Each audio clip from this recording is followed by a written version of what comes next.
Amen. So it's good to see you all again. Well, I hope we're all feeling good this weekend. I wanted to talk about something Jesus himself brought forward to his disciples and what we can take from. So before I get into this, does anyone know who Jesus is? Can anyone remember who Jesus is? Ollie, do you know who Jesus is? Who's Jesus? Jesus is God's Son. He's also God's Son. Jaden, who's Jesus? Jesus is God's Son and he should be treated like God. Jordan, who's Jesus? Jesus is the Holy Spirit, the Father and the Son. Essentially, but it does get complicated. So we'll talk about that today. So Jesus himself had these people that lived with him or lived around him. When he started teaching people and enlightening people about the Word of God, he had these 12 people, the 12 disciples, and they were a bunch of just regular people. They weren't just anybody special, we just picked them out. But they were all regular people who brought us special roles. And this isn't the key of today's lesson, but it tells us that the people that are considered the nobodies can become the people that are deemed amazing and just wonderful people in general. People that can come from 0 can become 100. Understand?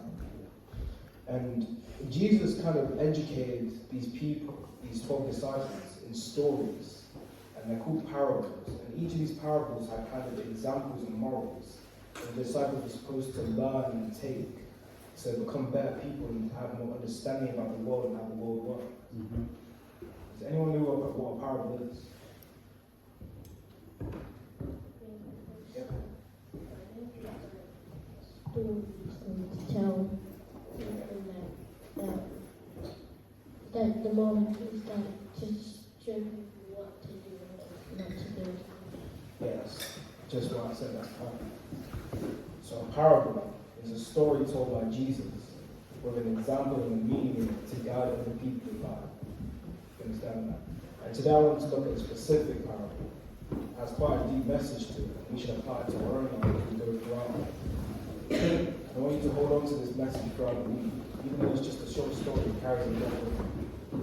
And then I want to turn to Luke chapter 15, we'll start from verse 11. If you don't have your Bible, follow the board. It's Jesus speaking in the story there. In verse 11. And he said, there was a man who had 2 sons, and the younger of them said to his father, Father, give me a share of property that is coming to me. And he divided his property between them.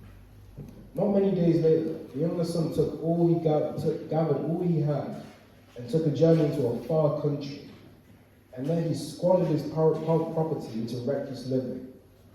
And when he had spent everything, a severe famine arose in that country, and he began to be in need.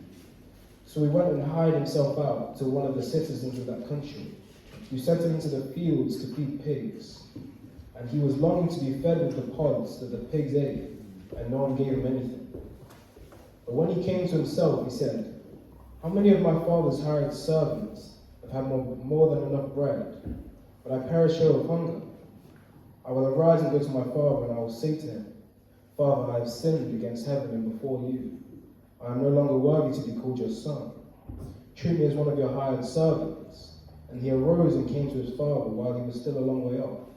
His father saw him and felt compassion, and ran and embraced him and kissed him.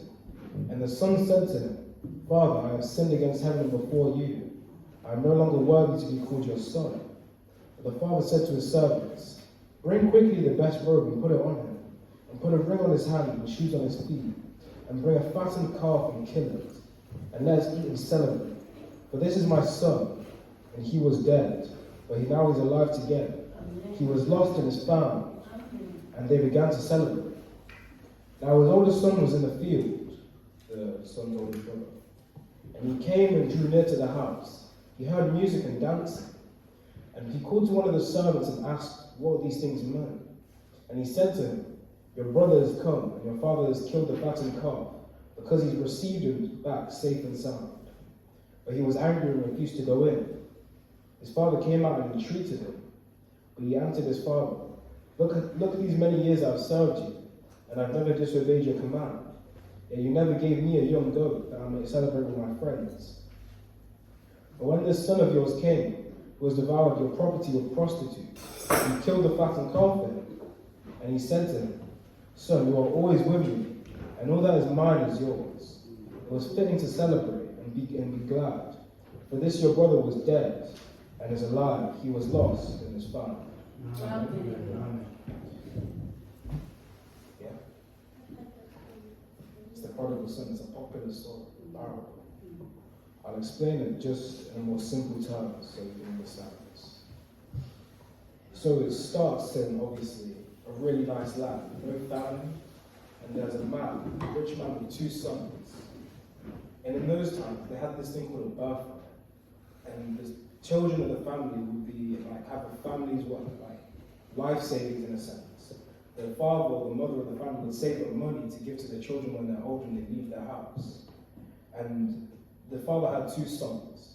One of these sons, the younger son, asked for his birthright, and he got his birthright. But the father, because he gave one son the birthright, he split it between 2 of his sons.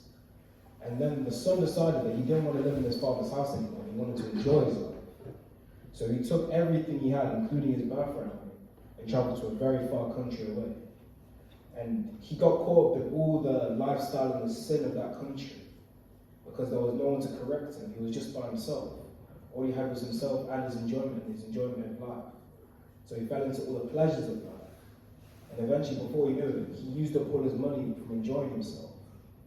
And then a famine came into that country, and he was stricken in poverty because he had no money. He couldn't eat anything. And then he ended up being hired by one of the citizens of the city to work with pigs. So he was obviously covered in mud. And he was feeding pigs, but he was so starved, he wanted to eat the young pig's food. And he came to his senses. He realized that the servants in his own father's house were eating better than him. His father treated them better. And he realized that if he's to go back to his father, he needs to apologize. And he's not worthy of even being his son anymore because of the things he's done and how far away he's come from his father. So then the son decides to leave everything he has in that city and move all the way back to his home country. And once his father sees him, he expects his father to be mad and disappointed at what he's done. But his father's overjoyed to see him. And his father, he's just overjoyed, he's content, because to him, from where the son's been essentially dead. In the life he's lived, he was a dead man.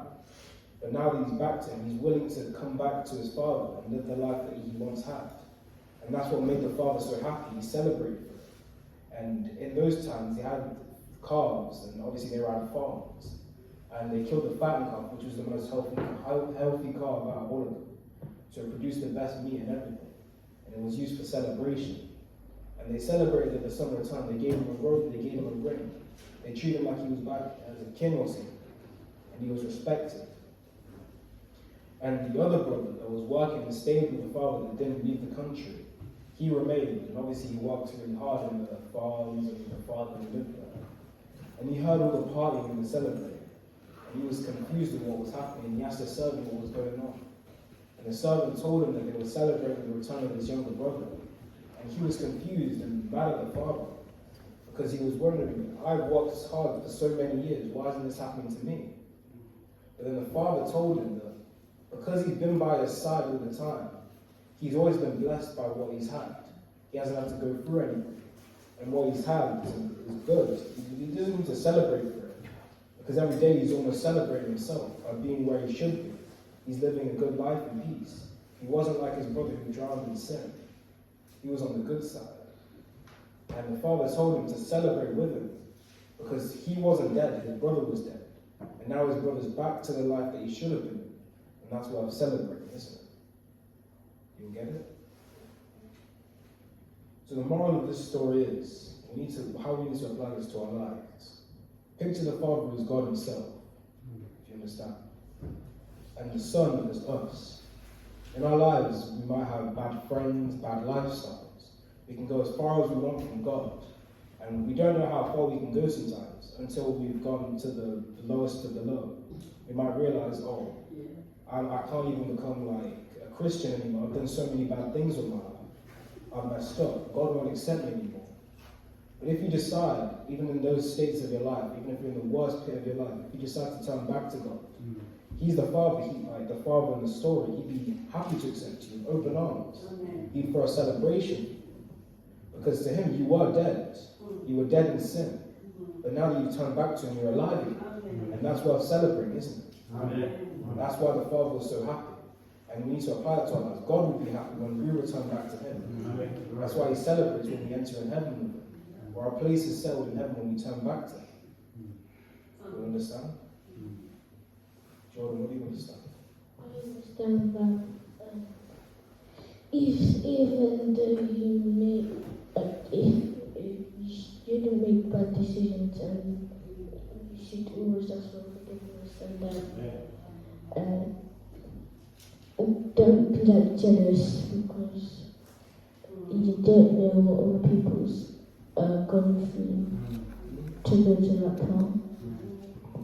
Jordan, what did you understand?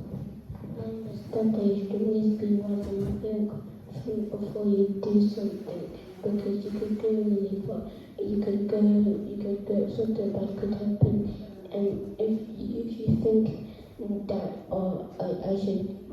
you should really think about what you're doing first. And even if you're far from God, you should still ask for forgiveness, and God will forgive you. That's perfect. What did you understand? You should think about choices you make in your life before putting it to action. That's good. Jesse, what did you understand?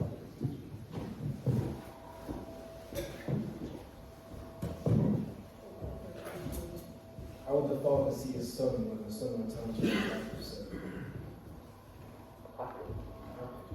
That's how God feels about us. When we go back from our bad lives, do you understand? We can pray to close on this. Jesus, can you pray?